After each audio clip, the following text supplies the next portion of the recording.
Je suis né à La Flèche en 1955. J'ai toujours grandi dans l'ambiance qui fait qu'il y a des liens forts qui se sont établis entre La Flèche et Montréal.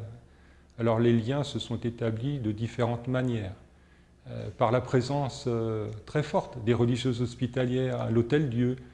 Tous les accouchements se faisaient sous leur haute responsabilité, sous leur haute autorité.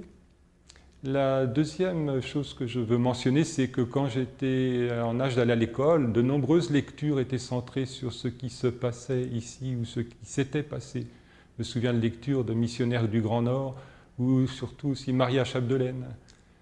Et puis le fait que ma maman, notre maman, avait un correspondant canadien-français dans les années 1948. Elle avait 18 ans. Et ce n'était pas banal du tout d'avoir un correspondant canadien-français quand on était une jeune fille d'une famille toute simple. Mais c'est cela qui a permis que je sois toujours aussi passionné. Puis alors ensuite, les nombreux voyages, puisque j'en suis rendu au 14e. Je vais bientôt rattraper Champlain dans le nombre de traversées entre la France et le Canada. L'année 1659 est vraiment une grande année. Le point fort, c'est le moment où Jérôme Leroyer est sur le bateau qui s'appelle le Saint-André, bateau qui est en partance pour la Nouvelle-France. Et sur ce bateau, il y a, comme on dit, du beau monde. C'est un résumé de l'histoire religieuse du Canada des premiers temps, puisque sur le bateau, il y a bien sûr les 3 premières religieuses hospitalières de Saint-Joseph que Jérôme avait mission d'envoyer en Nouvelle-France, suite à l'inspiration qu'il avait eue en 1630, puis renouvelée en 1635. Donc Marie Maillet, Catherine Massé, Judith Moreau de Brézol. Il faut rajouter la présence de Marguerite Bourgeois, qui était accompagnée de plusieurs servantes, mais aussi de Jeanne Mance, aussi avec d'autres servantes, plus encore 2 prêtres de Saint-Sulpice qui venaient renforcer les prêtres de Saint-Sulpice qui étaient arrivés 4 ans auparavant. La traversée va être très très difficile. Bon. Ça, ce sera une autre histoire, mais 1659, voilà le point d'orgue. Jérôme va avoir beaucoup de difficultés à convaincre l'évêque d'Angers de lui laisser le droit d'envoyer ses filles de Saint-Joseph en Nouvelle-France, parce que l'évêque d'Angers voulait que ce soit des religieuses cloîtrées, alors que lui voulait que ce soit des religieuses qui soient, comme on dit, apostoliques, qui aillent en mission sans être obligées de rester derrière une clôture. Mais enfin, il va arriver à trouver le moyen de les faire partir. Ça va être difficile de les faire partir de La Flèche, mais bon, tout va finir par arriver. Elles vont arriver à La Rochelle. Jérôme Leroyer de la Dauversière, c'est un homme qui naît à La Flèche en 1597, donc à la fin du XVIe siècle.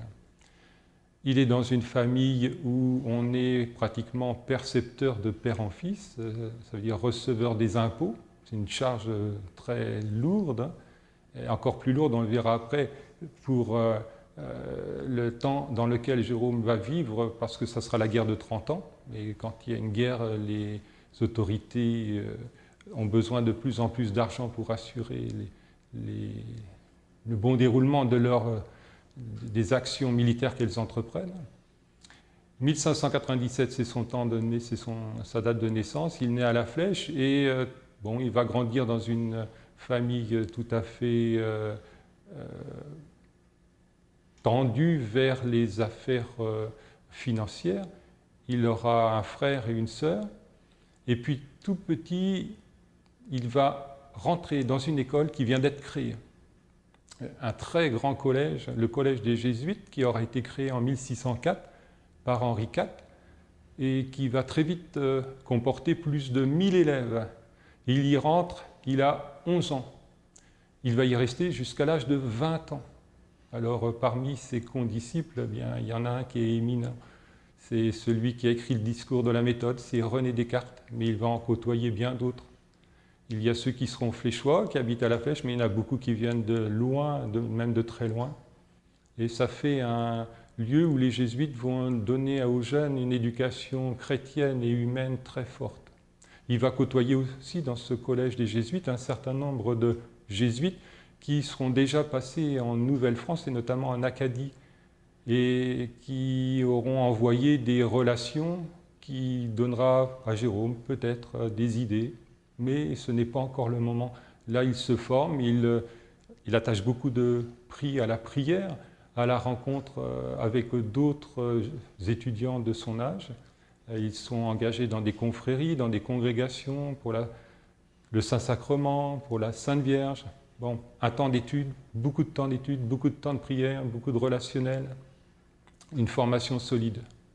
Jérôme a fait donc ses études. Il a 20 ans, quand il sort du collège des Jésuites, en fait, son idée, c'était plutôt de devenir religieux. Mais alors qu'il avait été formé quasiment pour remplacer son père. Souvent, dans ces familles-là, l'aîné avait comme mission de remplacer le père. Ça se transmettait de père en fils. Il était apte, armé, en quelque sorte, pour prendre la charge de percepteur des impôts. Son père va décéder très rapidement. Jérôme a 21 ans, son père décède. Dans les quelques années qui vont suivre, 3-4 ans, il va être amené réellement à prendre la charge de percepteur des impôts. Il va aussi se marier avec une jeune femme qui s'appelle Jeanne de Baugé, originaire du Mans, à peu près 45 km de la Flèche. Et ils vont avoir 3, puis 4, puis 5 enfants. Et le 2 février 1630, à la suite d'une Eucharistie, Jérôme, très croyant, très pratiquant, très religieux, très intérieur, va avoir le désir de consacrer sa famille à la Sainte Famille. Et là, pendant son oraison après la communion, il va ressentir très fort des paroles, il va avoir l'inspiration que le Seigneur est en train de lui parler pour lui demander de fonder un ordre de filles de Saint-Joseph pour la France, mais aussi pour le Canada. Et alors là, c'est le point de départ d'une, comme on dit, une folle aventure, parce que Jérôme, on aime à le dire, c'est quelqu'un qui n'a pas du tout la capacité de bien s'exprimer devant les autres, c'est quelqu'un de timide, il n'a pas de relation, même s'il s'occupe des impôts, de percevoir les impôts, il n'a pas de richesse personnelle pour une si grande entreprise qui serait plutôt du niveau national, on dirait maintenant, plutôt que du niveau particulier. Et là, ça va être j'aurais envie de dire, puisque nous sommes à Montréal, le festival de la Providence. Donc, première date, 1630, 2 février. Mais il va y avoir d'autres moments forts dans sa vie, notamment en 1635, quand il va aller à Paris pour chercher des appuis, des relations. Il va prendre la direction de Notre-Dame de Paris, et puis là aussi participer à l'Eucharistie, faire son oraison, et puis il se retrouve devant la statue de la Vierge Marie, et il renouvelle donc ses remerciements au Seigneur pour tout ce qui lui arrive.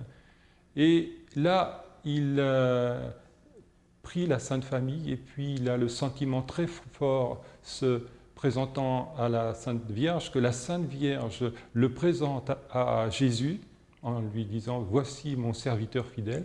Et Jésus dit effectivement, ce serviteur qui est là, c'est celui qu'il me faut pour fonder la congrégation des filles de Saint-Joseph et en envoyer au Canada.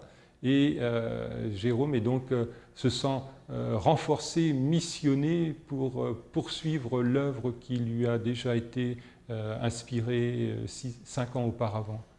Et là, il va en sortir très fort, mais il sait aussi que ça ne va pas être facile parce qu'il n'a pas toutes les cartes dans son jeu, mais malgré tout, il va faire confiance et il va bien entendre la parole qui lui est dite « Ma grâce te suffit, travaille à mon œuvre ». C'est parti, mais ça ne va pas être tout simple, et ça sera vraiment une course d'obstacles, et les obstacles vont être nombreux et variés.